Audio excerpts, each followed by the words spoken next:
اگر کوئی سوال آپ کے ذہن میں ہو تو آپ کر سکتے ہیں۔ میڈم میں جو پوچھنا چاہ رہی ہوں کہ عام زندگی میں کس سطح پر قربانی کی جا سکتی ہے؟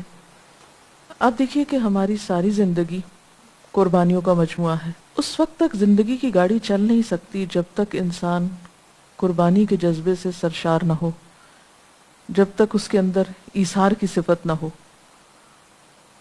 لیکن آج کے دور میں ہر شخص اپنے حقوق مانگتا ہے، اپنی ذات کا فائدہ چاہتا ہے، اور عام طور پر سبق بھی یہی دیا جا رہا ہے کہ خواہ دوسروں سے لڑو جھگڑو، دوسروں کے ادب احترام میں کمی کرو، محبت کے، رحمت اور شفقت کے رشتے پامال ہوں، اس سے کوئی غرض نہیں۔ ہر شخص صرف اپنا حق چاہتا ہے، صرف اپنی ذات کو اہمیت دیتا ہے، اور ہم نے یہ سمجھ رکھا ہے کہ شاید اس طرح خوشیاں مل سکتی ہیں، شاید صرف مانگنے سے یا چھیننے سے یا صرف لینے سے انسان خوش ہو سکتا ہے، جبکہ حقیقت یہ ہے کہ جو شخص دینا نہیں جانتا، جو شخص قربانی نہیں کرتا، وہ پا بھی نہیں سکتا۔ کسی کو اپنا حق کیسے مل سکتا ہے جب تک کہ دوسرا دینے کو تیار نہ ہو؟ مثلا حقوقی کی بات ہے تو حقوق میں ایک فریق دینے والا ہوتا ہے اور دوسرا لینے والا ہوتا ہے، تو لینے والے کو کچھ بھی اس وقت مل نہیں سکتا جب کہ دینے والا دے نہ رہا ہو، اور دینے والا لازمی طور پر قربانی ہی کر رہا ہوتا ہے۔ تو ہم دیکھتے ہیں کہ ہر سطح پر قربانی ہوگی، ہر ریلیشن شپ میں قربانی ہے۔ مثلا آپ ماں کو دیکھیے، ماں بچے کی ولادت میں، بچے کی پیدائش کے موقع پر، بچے کی تعلیم، تربیت، اس کو کھلانا پلانا، ان تمام موقعوں پر قربانی کرتی ہے، اپنی نیند کی قربانی کرتی ہے، اپنی جوانی کی قربانی کرتی ہے، اپنی صحت کی قربانی کرتی ہے، اپنے آرام کی قربانی کرتی ہے۔ کتنی قربانیاں ہیں جو ماں کرتی ہے، اور صرف ماں نہیں کرتی، باپ بھی قربانی کرتا ہے۔ بچوں کے نان نفقے کی ذمہ داری جو باپ کے اوپر ہے، اس کے لیے وہ سارا دن اپنے آپ کو تھکاتا ہے، محنت کرتا ہے، جو بھی جس کے حصے میں ہے۔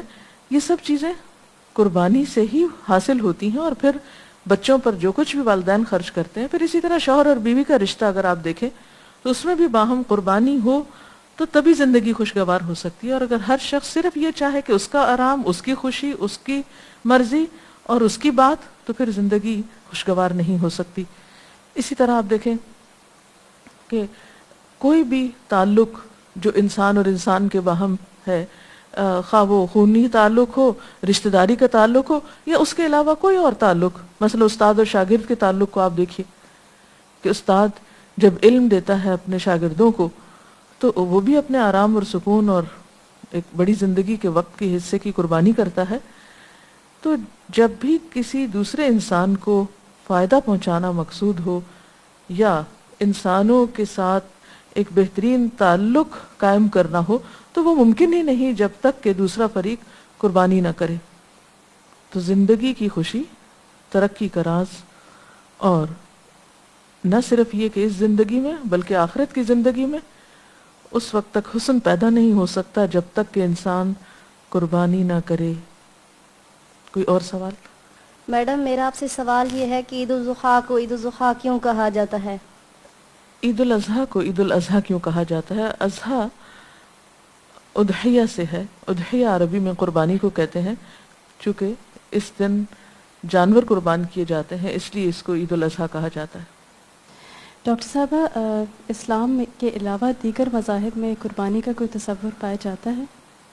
قربانی کا تصور دنیا کے تمام مذاہب میں پایا جاتا ہے۔ اس کے لیے عموماً الفاظ مختلف استعمال ہوتے ہیں، مثلا نروان کا لفظ ہے، یا بھینٹ چڑھنے کا یا چڑھانے کا لفظ ہم دیکھتے ہیں، مثلا بتوں کے نام پر یا دیوی دیوتاؤں کے نام پر بسا اوقات جانوروں کی اور انسانوں تک کی قربانی کی جاتی ہے۔ تو قربانی کا تصور ہر جگہ پر ہے۔ میرا سوال یہ ہے کہ آج کل قربانی صرف ایک ریچول بن کر رہ گئی ہے، تو ہم قربانی کرتے ہوئے حضرت ابراہیم والی اسپرٹس کو کیسے زندہ رکھ سکتے ہیں؟ قربانی کی اسپرٹ کو زندہ رکھنے کے لیے والدین اور اساتذہ اہم کردار ادا کر سکتے ہیں۔ والدین کو چاہیے کہ وہ اپنے بچوں کو حضرت ابراہیم علیہ السلام کا واقعہ ایک کہانی کی شکل میں بتائیں۔ اسی طرح بڑوں کی محفل میں، اسکولوں میں اور مختلف مقامات پر، مختلف فورم پر مختلف انداز سے ہر ایک کی ذہنی سطح اور ذہنی لیول کے مطابق اس موضوع پر گفتگو بھی ہونی چاہیے، تاکہ یہ موقع محض ایک ریچول بن کر نہ رہ جائے، بلکہ اس ریچول سے جو اخلاق اور کردار پیدا کرنا مقصود ہے وہ بھی پیدا ہو سکے۔ جی ڈاکٹر صاحبہ، آپ نے جو قرآن مجید کی آیات بیان فرمائی اس کی روشنی میں تو یہ پتہ چلتا ہے کہ حضرت ابراہیم علیہ السلام کی قربانی اطاعت شعاری کے جذبے کے تحت ہوئی تھی، لیکن ہماری قربانیاں کچھ نمائشی حیثیت اختیار کرتی چلی جا رہی ہیں، اس پر کچھ روشنی ڈالیے۔ جی ہاں، آپ نے درست فرمایا کہ ہماری قربانی عموماً اس روح سے خالی ہوتی ہے، یا بعض اوقات عید کے موقع پر جانوروں کے سائز اور ان کی عمر اور ان کی شکل اور رنگ کے بارے میں مقابلہ بازی شروع ہو جاتی ہے، یا محض ایک دکھاوے کا ایک میکانکی عمل بن جاتا ہے یہ سارا موقع۔ تو اگر غور کیا جائے تو قرآن پاک میں نبی صلی اللہ علیہ وسلم کو جہاں قربانی کا حکم دیا گیا ہے وہاں اللہ تعالیٰ فرماتے ہیں قل ان صلاتی و نسکی و محیای و مماتی للہ رب العالمین لا شریک لہ وبذالک امرت وانا اول المسلمین، کہ آپ کہہ دیجئے کہ میری نماز اور میری قربانی، میرا جینا اور میرا مرنا اللہ رب العالمین کے لیے، یعنی کسی دکھاوے کے لیے نہیں، کسی شہرت کے حاصل کرنے کے لیے نہیں، صرف ایک رسم پوری کرنے کے لیے نہیں، بلکہ یہ سب کچھ کس کے لیے ہے؟ اللہ کے لیے ہے۔ اسی طرح سورۃ الحج میں اللہ تعالیٰ فرماتے ہیں لن ینال اللہ لحومها ولا دماؤها ولکن ینالہ التقوی منکم، کہ اللہ تعالیٰ کو نہ تو ان جانوروں کا گوشت پہنچتا ہے اور نہ ہی ان کا خون پہنچتا ہے، یعنی جب ہم کوئی جانور قربان کرتے ہیں تو اس کا گوشت اللہ تعالیٰ تک تو نہیں جاتا اور نہ ہی اس کا خون وہاں تک جاتا ہے، وَلَكِنْ يَنَالُهُ التَّقْوَى مِنْكُمْ، لیکن اس کو تمہارا تقویٰ پہنچتا ہے کہ تم کس دل، کس جذبے اور کس نیت کے ساتھ یہ قربانی کر رہے ہو۔ اس لیے سب قربانی کرنے والے حضرت ابراہیم علیہ السلام کے اخلاص کو، ان کے جذبے کو، ان کی اطاعت کو، ان کی وفا شعاری کو، ان کی اللہ تعالیٰ سے محبت کو اور اس محبت کی خاطر ہونے والی قربانی کو لازماً یاد رکھیں، کیونکہ اللہ تعالیٰ نہ ہماری شکل و صورت دیکھتے ہیں اور نہ ہی ہمارے مال کو دیکھتے ہیں، وہ تو ہمارے دل اور ہمارے اعمال کو دیکھتے ہیں۔ اس موقع پر اللہ تعالیٰ یہ نہیں دیکھتے کہ کس نے کتنے ہزار کا بکرا قربان کیا، کوئی گائے میں حصہ ڈال رہا ہے یا بکرا ذبح کر رہا ہے، ایک کر رہا ہے یا کئی ایک کر رہا ہے، نہیں، دیکھا یہ جاتا ہے کہ کون کس جذبے کے ساتھ کر رہا ہے، کس روح کے ساتھ کر رہا ہے۔ جیسے روح کے بغیر جسم مردہ ہے، اسی طرح جذبے کے بغیر محض قربانی کرنا اور گوشت کو تقسیم کرنا اور ایک رسم نبھانا ایک ایسا عمل ہے کہ جس کا ہماری عملی زندگی میں کوئی خاص فائدہ نہیں ہوتا۔ جی، کوئی اور سوال ہو اس سلسلے میں؟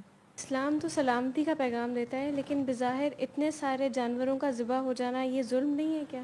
جی ہاں، اس میں کوئی شک نہیں کہ اسلام سلامتی کا پیغام دیتا ہے، لیکن اس سلامتی کا تعلق انسانوں کے ساتھ ہے۔ جہاں تک جانوروں کا تعلق ہے تو جانور کی زندگی کا مقصد کیا ہے؟ جانور پیدا کس لیے کیے گئے ہیں؟ جانوروں کو اللہ تعالیٰ نے ہمارے لیے مسخر کیا ہے، ہمارے فائدے کے لیے بنایا ہے کہ ہم ان سے دودھ حاصل کریں، ان کا گوشت کھائیں، ان کے بالوں سے فائدہ اٹھائیں، اور ان کے جسم کے تمام حصے جو ہیں وہ انسانوں کے لیے کسی نہ کسی کام کے ہیں۔ تو جب وہ بنائے ہی ہمارے لیے گئے ہیں تو ان کو ذبح کرنا ظلم نہیں، اور یہ اسلام کے پیغام امن کے خلاف نہیں۔ اور اگر دیکھا جائے تو صرف مسلمان ہی جانور قربان نہیں کرتے یا ذبح نہیں کرتے، دنیا کے ہر حصے میں جانور قربان ہوتے ہیں، ہر حصے میں گوشت پکتا ہے، کھایا جاتا ہے، گوشت کی بہت سی ڈشز بنتی ہیں، وہ سب کہاں سے آتا ہے؟ اور اسلام میں تو پھر ایک لمٹ ہے، چند مخصوص جانور قربان کرنے کی اجازت ہے۔ دنیا کے بعض ممالک اور بعض حصے ایسے ہیں جہاں ہر قسم کا جانور استعمال کیا جاتا ہے۔ تو بات یہ ہے کہ اصل چیز یہ دیکھی جائے گی کہ جانور کے ساتھ سلوک کیا ہو رہا ہے، ذبح کرنے کا طریقہ کیا اختیار کیا جا رہا ہے۔ اور اس کا مقصد کیا ہے اور اس سے فائدہ کیا ہے. لہٰذا یہ سمجھنا کہ قربانی کے موقع پر جانور کو ذبح کرنا ظلم ہے، تو یہ ظلم نہیں. میرے خیال میں ان کو چھوڑ دینا اور صرف ان کو بوڑھا ہونے پر سسک کر مرنے دینا، شاید یہ ایک ظلم کی قسم ہو. اگر حضرت ابراہیم علیہ السلام کا بیٹا قربان ہو جاتا اور اس کے بعد آج ہم سب کو اپنے بیٹے قربان کرنے پڑتے تو پھر ہم کہتے کہ ہاں بھی ظلم ہے. لیکن جہاں تک جانوروں کا تعلق ہے تو وہ تو انسانوں ہی کے لیے بنائے گئے ہیں، اس لیے اس میں ظلم کی کوئی ایسی بات نہیں ہے.